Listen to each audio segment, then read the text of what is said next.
पेश है प्रोफैसर रजिंदरपाल सिंह बराड़ होरां दी पुस्तक मोह दे पानी विच अमनपाल सारा बारे लिखिया शब्द चित्र। कड़ा अंबर दा टुटिया तारा।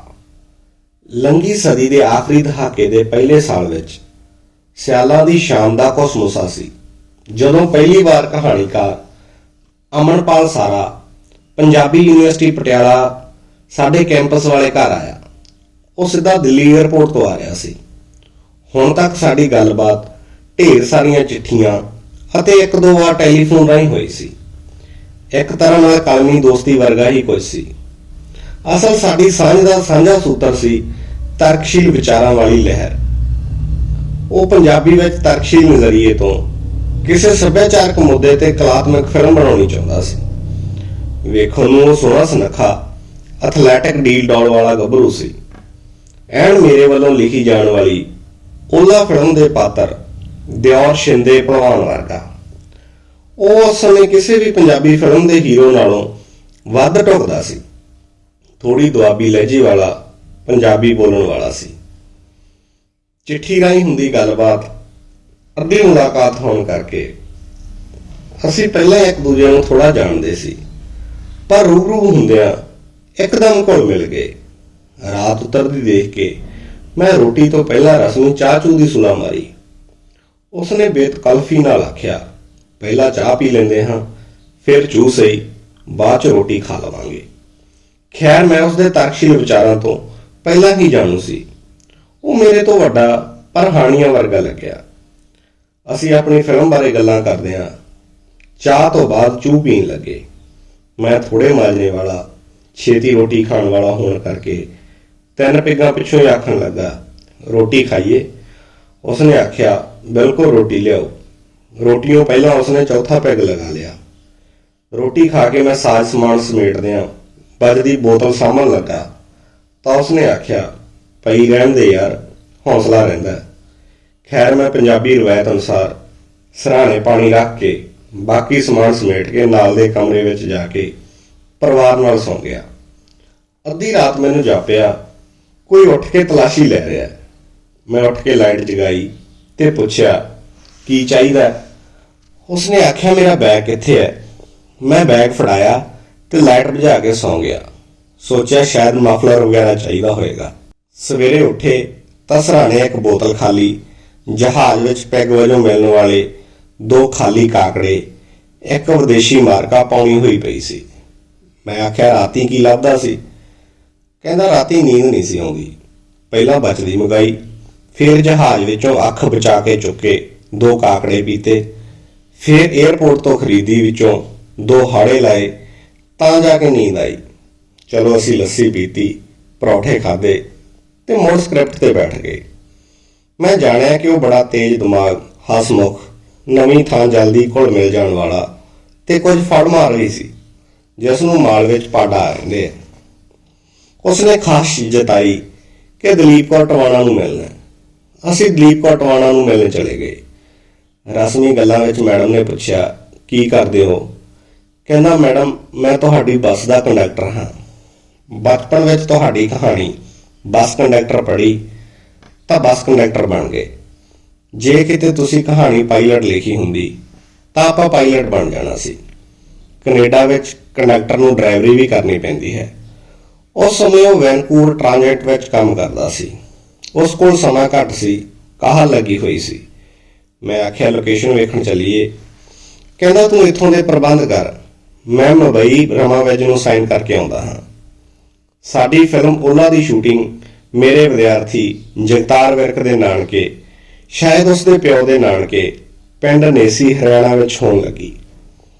ਉਸ ਸਮੇਂ ਪੰਜਾਬ ਦੇ ਵਿੱਚ ਸ਼ੂਟਿੰਗ ਦੇ ਹਾਲਾਤ ਠੀਕ ਨਹੀਂ ਸੀ। ਵਰਿੰਦਰ ਦੇ ਕਤਲ ਤੋਂ ਬਾਅਦ ਲੋਕ ਡਰੇ ਹੋਏ ਸੀ। ਫਿਲਮ ਵਿੱਚ ਖੁਦ ਅਮਨਪਾਲ ਸਾਰਾ, ਚੰਨ ਪਰਦੇਸੀ ਫਿਲਮ ਰਮਾਵਿਜ, ਦਰਸ਼ਨ ਮਹਿਰੋਕ, ਚਰਨਜੀਤ ਕੌਰ, ਪਿੱਛੋਂ ਪੰਜਾਬੀ ਫਿਲਮਾਂ ਦੀ ਪੱਕੀ ਹੋਈ ਮਾਂ ਰੁਪਿੰਦਰ ਰੂਪੀ, ਪਿੱਛੋਂ ਜਾ ਕੇ ਪੰਜਾਬੀ ਫਿਲਮਾਂ ਦਾ ਬਜ਼ੁਰਗ ਬਾਬਾ ਬਾਨੋਵਾਲਾ ਦਲਜੀਤ ਡੋਲੀ, ਪਿੱਛੋਂ ਜਾ ਕੇ ਪੰਜਾਬੀ ਟ੍ਰਿਬਿਊਨ ਦੀ ਸਬ ਐਡੀਟਰ ਬਣਨ ਵਾਲੀ ਦਵੀ ਦਵਿੰਦਰ, ਗੁਰਚਰਨ ਬੱਗਰ, ਮੋਹਨ ਕੰਬੋਜ ਆਦਿ ਨੇ ਰੋਲ ਅਦਾ ਕੀਤੇ। ਮਨਪ੍ਰੀਤ ਗਿੱਲ ਨੇ ਫਿਲਮ ਡਾਇਰੈਕਟ ਕੀਤੀ। रमा ਵਿੱਚ ਮੱਝੀ ਹੋਈ ਕਲਾਕਾਰ ਸੀ। ਅਮਨਪਾਲ ਕੋਲ ਕੈਨੇਡਾ ਦੀ ਅਦਾਕਾਰੀ ਅਤੇ ਡਾਇਰੈਕਸ਼ਨ ਦੀ ਸਿਖਲਾਈ ਸੀ। ਬਾਕੀ ਸਭ ਨਵੇਂ ਚਾਂਮ ਪਏ ਹੋਏ ਸੀ। ਮੀਂਹ ਕਣੀ ਤੇ ਧੁੰਦ ਵਿੱਚ ਹੱਸਦਿਆਂ ਖਿੱਚਦਿਆਂ ਤੇ ਲੜਦਿਆਂ ਇੱਕੋ ਸਲਾਟ ਵਿੱਚ ਫਿਲਮ ਮੁਕੰਮਲ ਹੋਈ। ਮੀਂਹ ਧੁੰਦ ਕਾਰਨ ਸ਼ੂਟਿੰਗ ਵੱਧ ਦਿਨ ਲੈ ਗਈ। ਕੁਝ ਬਜਟ ਵੱਧ ਗਿਆ, ਜਿਵੇਂ ਅਕਸਰ ਵਾਧਾ ਹੁੰਦਾ ਹੈ। ਆਖਰੀ ਦਿਨਾਂ ਵਿੱਚ ਕੁਝ ਖਿਝ ਖਿਜਾਈ ਵੀ ਹੋਈ। ਫਿਲਮ ਨਾਲ ਉਹੀ ਹੋਇਆ ਜੋ ਚੰਗੀ ਫਿਲਮ ਨਾਲ ਹੁੰਦਾ। ਪ੍ਰੀਮੀਅਰ ਸ਼ੋਅ ਤੇ ਸਾਰਿਆਂ ਨੇ ਤਾਰੀਫ ਕੀਤੀ, ਪਰ ਵਿਕਣ ਪੱਖੋਂ ਢਿੱਲੀ ਰਹੀ। ਉਸ ਅੰਦਰ ਅਦਾਕਾਰੀ ਦਾ ਕੀੜਾ ਸੀ ਜੋ ਉਸ ਨੂੰ ਟਿਕਣ ਨਹੀਂ ਸੀ ਦਿੰਦਾ। 1999-2000 ਵਿੱਚ ਉਸਨੇ ਸਾਰਾ ਆਰਟਸ ਇੰਟਰਨੈਸ਼ਨਲ ਦੇ ਬੈਨਰ ਹੇਠ ਹਿੰਦੀ ਫਿਲਮ ਗੁਲਦਸਤਾ ਵੀ ਬਣਾਈ, ਜਿਸ ਵਿੱਚ ਖੁਦ ਹੀਰੋ ਤੇ ਪ੍ਰੋਡਿਊਸਰ ਸੀ। ਸ਼ੂਟਿੰਗ ਦੌਰਾਨ ਅਮਨਪਾਲ ਦਾ ਗਿੱਟਾ ਟੁੱਟ ਗਿਆ। ਉਹ ਅਸਲੀ ਹੀਰੋ ਵਾਂਗ ਟੁੱਟੇ ਗਿੱਟੇ ਨਾਲ ਹੀ ਸ਼ੂਟਿੰਗ ਕਰਦਾ ਰਿਹਾ। ਇਹੀ ਉਸਦਾ ਜਨੂੰਨ ਸੀ। ਹੋਰ ਕਲਾਕਾਰਾਂ ਵਿੱਚ ਮਾਹੀ ਗਿੱਲ, ਜਨੀਤਾ ਡੋਡਾ, ਕੇਵਲ ਧਾਲੀਵਾਲ ਸੀ। ਇਸ ਫਿਲਮ ਨੂੰ ਇੱਕ ਹੋਰ ਕਹਾਣੀ ਲੇਖਕ ਤੇ ਫਿਲਮ ਮੇਕਰ ਬਲਜੀਤ ਰੈਣਾ ਨੇ ਡਾਇਰੈਕਟ ਕੀਤਾ ਸੀ, ਜਿਸ ਦੇ ਗਾਣੇ ਵੀ ਬਲਜੀਤ ਰੈਣਾ ਨੇ ਲਿਖੇ ਸਨ ਤੇ ਸੰਗੀਤ ਸੁਰਿੰਦਰ ਬਚਨ ਦਾ ਸੀ। ਇਸ ਫਿਲਮ ਦੀ ਹੋਣੀ ਵੀ ਉਹੀ ਹੋਈ ਜੋ ਬਹੁਤੀਆਂ ਕਲਾਤਮਕ ਅਤੇ ਥੋੜੇ ਬਜਟ ਦੀਆਂ ਫਿਲਮਾਂ ਦੀ ਹੁੰਦੀ ਹੈ, ਪਰ ਨਾ ਉਸ ਦੇ ਉਤਸ਼ਾਹ ਵਿੱਚ ਕਮੀ ਆਈ ਤੇ ਨਾ ਹੀ ਅਦਾਕਾਰੀ ਦਾ ਜਨੂੰਨ ਮਰਿਆ। ਨਾ ਹੀ ਪੰਜਾਬੀ ਵਿੱਚ ਉੱਚੀਆਂ ਸੁੱਚੀਆਂ ਕਦਰਾਂ ਕੀਮਤਾਂ ਵਾਲੀ ਕਲਾਤਮਕ ਪਰ ਵਪਾਰਕ ਫਿਲਮ ਬਣਾਉਣ ਦਾ ਸੁਪਨਾ। ਵਪਾਰਕ ਤੌਰ ਤੇ ਘਰੋਂ ਘਾਟਾ ਖਾ ਕੇ ਵੀ ਉਹ ਪੰਜਾਬੀ ਸਿਨੇਮੇ ਦੀ ਖਾਦ ਬਣਦਾ ਰਿਹਾ। ਮੈਂ ਉਸ ਨੂੰ ਛੇੜਦਿਆਂ ਆਖਣਾ, ਵਿਗੜੇ ਜੱਟ ਦੁਆਬੇ ਦੇ, ਨਾ ਅੰਮਾ ਦੇ ਨਾ ਬਾਬੇ ਦੇ। ਉਸਨੇ ਵੀ ਮੋੜਵੇਂ ਰੂਪ ਚਾਖਣਾ, ਸਾਨੂੰ ਅੰਗਰੇਜ਼ ਵੀ ਇਹੋ ਆਖਦੇ ਸੀ। ਮੈਂ ਉਸ ਦਾ ਪ੍ਰਸੰਗ ਨਾ ਸਮਝਣਾ। ਬਾਅਦ ਵਿੱਚ ਉਸ ਦੇ ਗਰਾਈ ਹੋਣ ਦਾ ਮਾਣ ਕਰਨ ਵਾਲੇ ਮਿੱਤਰ ਵਿਜੇ ਬੰਬੇਲੀ ਨੇ ਦੱਸਿਆ ਕਿ ਅਮਨਪਾਲ ਦੀ ਮਾਤਾ ਗੁਰਮੀਤ ਕੌਰ ਗਦਰੀ ਸ਼ਹੀਦ ਭਾਈ ਵੀਰ ਸਿੰਘ ਬਾਹੋਵਾਲ ਦੀ ਪੋਤੀ ਅਤੇ ਦੇਸ਼ ਭਗਤ ਜਰਨੈਲ ਮੂਲਾ ਸਿੰਘ ਦੀ ਧੀ ਹੈ। ਉਸ ਦਾ ਬਾਪ ਹਰਨੌ ਨਿਹਾਲ ਸਿੰਘ ਸਰਕਾਰੀ ਹਾਈ ਸਕੂਲ ਦਾ ਪ੍ਰਿੰਸੀਪਲ ਸੀ। ਮਾਤਾ ਵਿਦਿਆਪਕ ਸੀ ਅਤੇ ਇੰਜ ਪੂਰਾ ਹੀ ਪਰਿਵਾਰ ਇਲਾਕੇ ਵਿੱਚ ਮੰਨਿਆ ਪ੍ਰਮੰਨਿਆ ਵਿਦਿਆਦਾਨੀ ਸੀ। ਕਹਾਣੀਕਾਰ ਹਰਪ੍ਰੀਤ ਸੇਖੇ ਨੂੰ ਇੰਟਰਵਿਊ ਦਿੰਦਿਆਂ ਦੱਸਦਾ ਹੈ ਕਿ ਪਿਤਾ ਜੀ ਦੀ ਸਾਈਡ ਸ਼ਾਹੀ ਠਾਠ ਵਾਲਾ ਪਰਿਵਾਰ ਹੈ ਸਾਡਾ। ਮੇਰੇ ਪੜਦਾਦਾ ਜੀ ਨੂੰ ਲਾਰਡ ਮਿੰਟੋ ਨੇ ਸਰਦਾਰ ਬਹਾਦਰ ਦਾ ਖਿਤਾਬ ਦਿੱਤਾ ਸੀ। ਉਹ ਹੁਸ਼ਿਆਰਪੁਰ ਦੇ ਸੈਸ਼ਨ ਜੱਜ ਸਨ। ਮੇਰੇ ਦਾਦਾ ਜੀ ਨੇ 1914 ਵਿੱਚ ਇੰਗਲੈਂਡ ਜਾ ਕੇ ਬਾਰ ਐਂਡ ਲਾ ਕੀਤੀ। ਉਹਨਾਂ ਦੀ ਮੌਤ ਤੋਂ ਬਾਅਦ ਸਾਡਾ ਪਰਿਵਾਰ ਥੱਲੇ ਵੱਲ ਗਿਆ, ਪਰ ਸਾਡੀ ਦਾਦੀ ਧਾਰਮਿਕ ਖਿਆਲਾਂ ਦੀ ਸੀ। ਕੁਝ ਚੰਗਾ ਕਰ ਗੁਜ਼ਰਨ ਦੀ ਪਹਿਲੀ ਪ੍ਰੇਰਨਾ ਮੈਨੂੰ ਮੇਰੀ ਦਾਦੀ ਤੋਂ ਮਿਲੀ। ਉਹਨਾਂ ਦਾ ਸਾਰਾ ਆਰ ਪਰਿਵਾਰ ਖਾਨਦਾਨ ਬੜਾ ਮਸ਼ਹੂਰ ਰਿਹਾ। ਮਸਲਨ ਜਿਸ ਧਰਤੀ ਨੇ ਕਦੇ ਕਾਮਾਗਾਟਾ ਮਾਰੂ ਦਾ ਜਹਾਜ਼ ਮੋੜਿਆ ਸੀ, ਉਸੇ ਬ੍ਰਿਟਿਸ਼ ਕੋਲੰਬੀਆ ਦਾ ਪ੍ਰੀਮੀਅਰ ਅਮਨਪਾਲ ਸਾਰਾ ਦੀ ਮਾਸੀ ਦਾ ਮੁੰਡਾ ਉਜਵਲ ਦੋਸਾਂਝ ਬਣਿਆ। ਉਸ ਦਾ ਭਰਾ ਆਨੰਦਪਾਲ ਸਾਰਾ ਕੈਨੇਡਾ ਦਾ ਨਾਮੀ ਬੈਰਿਸਟਰ ਹੈ। ਦੇਸ਼ ਭਗਤੀ, ਸਮਾਜ ਸੇਵਾ, ਅੱਗੇ ਵਧਣ ਅਤੇ ਨਾਂ ਕਮਾਉਣ ਦੀ ਲਾਲਸਾ ਉਹਨਾਂ ਦੇ ਖੂਨ ਵਿੱਚ ਹੈ। ਅਮਨਪਾਲ ਸਾਰਾ ਦਾ ਦਾਦਕਾ ਪਿੰਡ ਬੰਬੇਲੀ ਸੀ, ਪਰ ਉਸ ਦਾ ਜਨਮ 2 ਅਗਸਤ 1957 ਨੂੰ ਹੁਸ਼ਿਆਰਪੁਰ ਵਿਖੇ ਹੋਇਆ। 1976 ਵਿੱਚ ਉਸਨੇ ਸਰਕਾਰੀ ਕਾਲਜ ਹੁਸ਼ਿਆਰਪੁਰ ਤੋਂ BSc ਕੀਤੀ ਅਤੇ ਦੁਆਬੀਆਂ ਵਾਂਗ ਕੈਨੇਡਾ ਉਡਾਰੀ ਮਾਰ ਗਿਆ ਤਾਂ ਪੜ੍ਹਨ ਸੀ, ਯੂਨੀਵਰਸਿਟੀ ਦਾਖਲਾ ਵੀ ਲਿਆ, ਪਰ ਤੋੜਾ ਫੇਰਾ ਕਰਕੇ ਵਾਪਸ ਵਤਨੀ ਮੁੜਿਆ। ਕਹਿੰਦਾ ਆਪਾਂ ਤਾਂ IAS ਕਰਕੇ ਦੇਸ਼ ਸੁਧਾਰਾਂਗੇ। 1980 ਵਿੱਚ ਸੁਖਜਿੰਦਰ ਕੌਰ ਸ਼ੇਰਗਿੱਲ ਨਾਲ ਵਿਆਹ ਹੋਇਆ ਤੇ ਮੁੜ ਕੈਨੇਡਾ ਚਲਾ ਗਿਆ, ਜਿੱਥੇ 1985 ਵਿੱਚ ਬੇਟੇ ਆਜ਼ਾਦਪਾਲ ਅਤੇ 1987 ਵਿੱਚ ਸੂਰਜਪਾਲ ਨੇ ਜਨਮ ਲਿਆ। ਉਸ ਅੰਦਰ ਕੁਝ ਵੱਖਰਾ ਕਰਨ ਦਾ ਜਨੂੰਨ ਸੀ। 1984 ਵਿੱਚ ਵੈਨਕੂਵਰ ਸਾਥ ਨਾਲ ਜੁੜਿਆ। ਉਸ ਅੰਦਰ ਅਦਾਕਾਰੀ ਦਾ ਕੀੜਾ ਸੀ।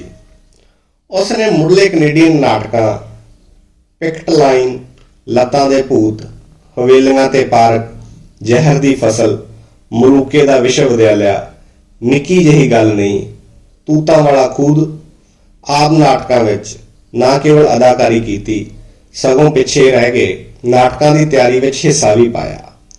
ਉਸਨੇ ਤਰਕਸ਼ੀਲ ਪਰਵਿੰਦਰ ਸਵੈਚ ਦੇ ਨਾਟਕ ਵੀ ਨਿਰਦੇਸ਼ਿਤ ਕੀਤੇ। ਵੈਨਕੂਵਰ ਸਾਥ ਉਹ ਗਰੁੱਪ ਸੀ ਜੋ ਪੰਜਾਬੀ ਦੇ ਨਾਲ-ਨਾਲ ਨਵੇਂ ਵਿਸ਼ਿਆਂ ਤੇ ਅੰਗਰੇਜ਼ੀ ਵਿੱਚ ਵੀ ਕੰਮ ਕਰਦਾ ਸੀ, ਤਾਂ ਜੋ ਨਵੀਂ ਪੀੜ੍ਹੀ ਨਾਲ ਜੁੜ ਸਕਣ। ਅਮਨਪਾਲ ਸਾਰਾ ਨੇ ਕੈਰੋਸਲ ਥੀਏਟਰ ਸਕੂਲ ਵੈਨਕੂਵਰ ਤੋਂ ਅਦਾਕਾਰੀ ਲਈ ਡਿਪਲੋਮਾ ਅਤੇ ਵੈਨਕੂਵਰ ਫਿਲਮ ਸਕੂਲ ਤੋਂ ਪਟਕਥਾ ਲੇਖਣ ਦੀ ਟ੍ਰੇਨਿੰਗ ਹਾਸਲ ਕੀਤੀ। ਉਸ ਨੂੰ ਵੈਨਕੂਵਰ ਸੱਥ ਵਿੱਚ ਸਾਧੂ ਬਨਿੰਗ, ਸੁਖਵੰਤ ਹੁੰਦਲ ਵਰਗੇ ਦਾਨਿਸ਼ਮੰਦਾਂ ਦਾ ਸਾਥ ਮਿਲਿਆ। ਇੱਥੇ ਹੀ ਉਸਨੇ 1999 ਤੋਂ ਸ਼ੁਰੂ ਹੋਏ ਵਤਨ ਮੈਗਜ਼ੀਨ ਵਿੱਚ 1995 ਵਿੱਚ ਪ੍ਰਬੰਧਕੀ ਸੰਪਾਦਕ ਦਾ ਕਾਰਜਭਾਰ ਵੀ ਆਪਦੇ ਮੋਢਿਆਂ ਤੇ ਸੰਭਾਲਿਆ। ਉਹ ਨਵੀਂ ਪੀੜ੍ਹੀ ਨੂੰ ਨਾਲ ਜੋੜਨ ਲਈ ਅੰਗਰੇਜ਼ੀ ਵਿੱਚ ਸ਼ੁਰੂ ਕੀਤੇ ਅੰਕੁਰ ਮੈਗਜ਼ੀਨ ਨਾਲ ਵੀ ਜੁੜਿਆ ਰਿਹਾ। ਅਮਨਪਾਲ ਸਾਰਾ ਕੈਨੇਡਾ ਦੇ ਜੰਮਪਲ ਬੱਚਿਆਂ ਨੂੰ ਭੰਗੜਾ ਸਿਖਾਉਣ ਵਾਲੀ ਟੀਮ ਕਰਾਟੇ ਕਿਡਜ਼ ਅਤੇ ਦੁਆਬੇ ਸਾਕਰ ਕਲੱਬ ਦਾ ਫਾਊਂਡਰ ਮੈਂਬਰ ਵੀ ਰਿਹਾ। ਇੰਜੋ ਆਪਣੇ ਸਾਥੀਆਂ ਨਾਲ ਰਲ ਮਿਲ ਕੇ ਵਤਨੋਂ ਦੂਰ ਕੈਨੇਡਾ ਨੂੰ ਵਤਨ ਬਣਾਉਣ ਵਿੱਚ ਯੋਗਦਾਨ ਪਾਉਂਦਾ ਰਿਹਾ।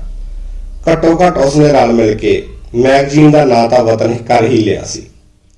ਪ੍ਰਵਾਸੀ ਦੇ ਆਵਾਸੀ ਬਣਨ ਦਾ ਸਫ਼ਰ। ਅਸਲ ਵਿੱਚ ਵੈਨਕੂਵਰ ਸੱਥ, ਪੰਜਾਬੀ ਲੇਖਕ ਮੰਚ, ਨਾਟਕ ਟੀਮ, ਵਤਨ, ਵਤਨੋਂ ਦੂਰ, ਅੰਕੁਰ ਇੱਕ ਦੂਜੇ ਦੀਆਂ ਸਹਿਯੋਗੀ ਸੰਸਥਾਵਾਂ ਸਨ। ਇਹ ਲੋਕ ਰਲ ਮਿਲ ਕੇ ਉਸ ਧਰਤੀ ਜਿੱਥੇ ਕਦੇ ਕਾਮਾ ਗਾਟਾ ਮਾਰੂ ਦਾ ਸ਼ਰਮਨਾਕ ਵਰਤਾਰਾ ਵਾਪਰਿਆ ਸੀ, ਜਿਸ ਦਾ ਬਦਲਾ ਉੱਥੇ ਹੀ ਮੇਵਾ ਸਿੰਘ ਲੋਪੋਕੇ ਵਰਗਿਆਂ ਨੇ ਲਿਆ ਸੀ, ਨੂੰ ਆਪਣਾ ਵਤਨ ਬਣਾਉਣ 'ਚ ਲੱਗੇ ਹੋਏ ਸੀ। ਇਹਨਾਂ ਕੋਸ਼ਿਸ਼ਾਂ ਦਾ ਹੀ ਫਲ ਸੀ ਕਿ ਪੰਜਾਬੀ ਵੱਖ-ਵੱਖ ਖੇਤਰਾਂ ਵਿੱਚ ਨਾ ਕੇਵਲ ਪਛਾਣ ਹੀ ਬਣਾ ਰਹੇ ਸੀ, ਸਗੋਂ ਸਥਾਪਿਤ ਵੀ ਹੋ ਰਹੇ ਸੀ। ਕੋਈ ਉੱਜਲ ਦਸਾਂਝ ਵਾਂਗ ਸਿਆਸਤ ਵਿੱਚ ਮੱਲਾ ਮਾਰ ਰਿਹਾ ਸੀ, ਕੋਈ ਸਾਧੂ ਬਨਿੰਗ ਅਤੇ ਸੁਖਵੰਤ ਹੁੰਦਲ ਵਾਂਗ ਅਕਾਦਮਿਕ ਖੇਤਰ ਵਿੱਚ ਮੱਲਾ ਮਾਰ ਰਿਹਾ ਸੀ। ਕਿਸੇ ਨੂੰ ਸਾਹਿਤਕ ਖੇਤਰ ਵਿੱਚ ਪਰਚਮ ਲਹਿਰਾਉਣ ਦਾ ਜਨੂੰਨ ਸੀ, ਕੋਈ ਇਤਿਹਾਸਕ ਪੜਾਅ ਨੂੰ ਸੁਰਜੀਤ ਕਰ ਰਿਹਾ ਸੀ, ਕੋਈ ਬੌਧਿਕਤਾ ਵਿੱਚ ਪੈੜਾਂ ਪਾ ਰਿਹਾ ਸੀ, ਕਿਸੇ ਨੂੰ ਅਮੀਰ ਹੋਣ ਦੀ ਲਿਲ ਲੱਗੀ ਹੋਈ ਸੀ। ਸਾਰੇ ਆਪਣੀ ਬਸਤੀਵਾਦੀ ਗੁਲਾਮਾਂ ਵਾਲੀ ਜਿਹਨੀਅਤ ਤੋਂ ਖਹਿੜਾ ਛੁਡਾ ਕੈਨੇਡਾ ਦੇ ਬਰਾਬਰ ਦੇ ਸ਼ਹਿਰੀ ਬਣ ਰਹੇ ਸਨ। ਆਪਣੇ ਦਮਖਮ ਨਾਲ ਚਮਕਣਾ ਚਾਹ ਰਹੇ ਸੀ। ਉਹਨਾਂ ਵਿੱਚ ਅਮਨਪਾਲ ਸਾਰਾ ਵੀ ਇੱਕ ਸੀ, ਜੋ ਵਿਅਕਤੀਗਤ ਸਮੂਹਕ ਦੋਹਾਂ ਪੱਧਰਾਂ ਤੇ ਕਾਰਜਸ਼ੀਲ ਸੀ। ਉਸਨੇ ਅਦਾਕਾਰੀ ਦੇ ਨਾਲ-ਨਾਲ ਆਪਣਾ ਸਾਹਿਤਕ ਸਫ਼ਰ 1993 ਵਿੱਚ ਕਹਾਣੀ ਸੰਗ੍ਰਹਿ ਸਰਦ ਰਿਸ਼ਤੇ ਨਾਲ ਸ਼ੁਰੂ ਕੀਤਾ। ਵੈਸੇ ਇਸ ਦਾ ਆਰੰਭ ਸਾਲ 1984 ਵਿੱਚ ਪੰਜਾਬ ਵਿੱਚ ਚੱਲ ਰਹੇ ਅੱਤਵਾਦ ਦੇ ਮਾਹੌਲ ਬਾਰੇ ਇੱਕ ਕਵਿਤਾ ਲਿਖ ਕੇ ਕਰਿਆ ਸੀ। ਉਸਨੇ ਇਹ ਕਵਿਤਾ ਆਪਣੀ ਮਾਸੀ ਨੂੰ ਦਿਖਾਈ ਅਤੇ ਉਹਨਾਂ ਨੇ ਹੌਸਲਾ ਤੋਂ ਹਿੰਮਤ ਲੈ ਕੇ ਅਮਨਪਾਲ ਸਾਰਾ ਨੇ ਆਪਣੀ ਕਵਿਤਾ ਗੁਰਸ਼ਨ ਸਿੰਘ ਭਾਜੀ ਨੂੰ ਭੇਜੀ, ਜਿਨ੍ਹਾਂ ਨੇ ਆਪਣੇ ਮੈਗਜ਼ੀਨ ਸਮਤਾ ਵਿੱਚ ਪ੍ਰਕਾਸ਼ਿਤ ਕੀਤੀ। ਕਾਵਿ ਸੰਗ੍ਰਹਿ ਦੋ ਮਾਵਾਂ ਦਾ ਪੁੱਤਰ 1999 ਵਿੱਚ ਆਈ। ਉਸ ਬਾਰੇ ਮੈਂ ਸਿਰਜਣਾ ਵਿੱਚ ਰਿਵਿਊ ਕਰਦਿਆਂ ਲਿਖਿਆ ਸੀ ਕਿ ਅਮਨਪਾਲ ਦੀ ਸਾਹਿਤਕ ਪਰੰਪਰਾ ਅਤੇ ਅਨੁਕੂਲਣਾ ਪ੍ਰਗਤੀਵਾਦੀ ਸਿਧਾਂਤਾਂ ਦੇ ਪਰਛਾਵੇਂ ਹੇਠ ਹੋਈ ਹੈ।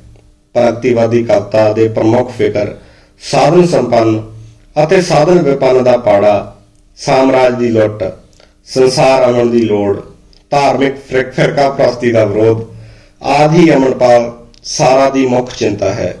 ਪਰੰਤੂ ਸਾਰਾ ਆਪਣੇ ਅਨੁਭਵ ਤੋਂ ਜਾਣਦਾ ਹੈ ਕਿ ਇਹਨਾਂ ਸਮੱਸਿਆਵਾਂ ਦੇ ਪੱਕੇ ਪਕਾਏ ਸਿਧਾਂਤਕ ਡੱਬੇਬੱਧ ਹੱਲ ਨਹੀਂ। ਇਸ ਲਈ ਉਹ ਲਿਖਦਾ ਹੈ, ਨਾ ਲੱਭੋ ਨਵੀਆਂ ਬਿਮਾਰੀਆਂ ਦਾ ਪੁਰਾਣੀਆਂ ਪੋਥੀਆਂ ਵਿੱਚ ਇਲਾਜ, ਨਾ ਹੁੰਦੇ ਨਵੇਂ ਜਨਮਾਂ ਦਾ ਡੰਗਿਆ ਪੁਰਾਣੇ ਨੁਕਸਿਆਂ ਨਾਲ ਵਿਹਾਰ। ਉਸਨੇ ਆਪਣੇ ਪ੍ਰਵਾਸੀ ਅਨੁਭਵ ਨੂੰ ਸ਼ੁੱਧ ਰੂਪ ਵਿੱਚ ਮਹਿਜ ਅਰਜਿਤ ਚੇਤਨਾ ਨਾਲ ਪੇਸ਼ ਕੀਤਾ। ਦੋ ਮਾਵਾਂ ਦਾ ਪੁੱਤਰ ਇਸ ਪੁਸਤਕ ਦਾ ਟਾਈਟਲ ਨਜ਼ਮ ਹੈ, ਜੋ ਨਾ ਕੇਵਲ ਪ੍ਰਵਾਸੀ ਦੇ ਜੀਵਨ ਮੁੱਲਾਂ, ਦੋ ਸੱਭਿਆਚਾਰਾਂ, ਦੋ ਜੀਵਨ ਵਿਧੀਆਂ ਨੂੰ ਟਕਰਾ ਕੇ ਪੇਸ਼ ਕਰਦੀ ਹੈ, ਸਗੋਂ ਦੋਹਾਂ ਦਾ ਮੇਲ ਵੀ ਦਰਸਾਉਂਦੀ ਹੈ। ਇੱਕ ਮਾਂ ਦੀ ਕੋਠੀ, ਮੁੱਕੇ ਦਾਣੇ, ਭੁੱਖੇ ਉਸਦੇ ਵਿਲਕਣ ਨਿਆਣੇ। ਦੂਜੀ ਮਾਂ ਦੀ ਕੋਠੀ, ਭਰੇ ਦਾਣੇ, ਨਿਆਣੇ ਜਾਪਣ ਤਦੇ ਸਿਆਣੇ। ਬਾਅਦ ਵਿੱਚ ਉਸਨੇ ਚੇਤਨ ਤੌਰ ਤੇ ਕਹਾਣੀ ਲੇਖਣ ਨੂੰ ਅਪਣਾਇਆ। ਵੀਹਾਂ ਦਾ ਨੋਟ, ਡਾਇਮੰਡ ਰਿੰਗ ਅਤੇ ਮੂਹਰਲਾ ਬਲਦ ਕਹਾਣੀ ਪੁਸਤਕਾਂ ਪ੍ਰਕਾਸ਼ਿਤ ਹੋਈਆਂ। ਉਸ ਦੀ ਕਹਾਣੀਕਾਰ ਵਜੋਂ ਬੱਲੇ ਬੱਲੇ ਵੀਹਾਂ ਦੇ ਨੋਟ ਨੇ ਕਰਾਈ, ਜੋ ਤਥਾ ਕਥਿਤ ਧਰਮੀ ਕਰਮੀ ਜਾਪਦੇ ਭੱਦਰ ਪੁਰਸ਼ਾਂ ਦੇ ਲੀੜੇ ਲਾਉਂਦੀ ਹੈ ਅਤੇ ਬਾਹਰੋਂ ਵੈਲੀ ਜਾਪਦੇ ਬੰਦੇ ਅੰਦਰ ਬੰਦੇ ਦੀ ਬੰਦਿਆਈ ਦੀ ਦੱਸ ਪਾਉਂਦੀ ਹੈ। ਡਾਇਮੰਡ ਰਿੰਗ ਅਤੇ ਕਿੱਲੇ ਬੱਧੀ ਗਾਂ ਉਸ ਨੂੰ ਹੋਰ ਅੱਗੇ ਲੈ ਗਈਆਂ। ਉਸ ਦੀਆਂ ਕਹਾਣੀਆਂ ਬਹੁਤ ਕਮਾਲ ਸਨ। ਉਸ ਨੂੰ ਗੱਲ ਕਹਿਣੀ ਆਉਂਦੀ ਸੀ। ਉਹ ਅੰਦਰੋਂ ਬਾਹਰੋਂ ਇੱਕ ਸੀ, ਥੋੜਾ ਹਿੰਦੀ ਤੇ ਥੋੜਾ ਜਿੱਦੀ। ਉਸ ਨੂੰ ਅਸਮਾਨ ਛੋਹਣ ਦੀ ਸਮਰੱਥਾ ਸੀ। ਉਸ ਅੰਦਰ ਅਸਮਾਨ ਛੋਹਣ ਦੀ ਸਮਰੱਥਾ ਸੀ।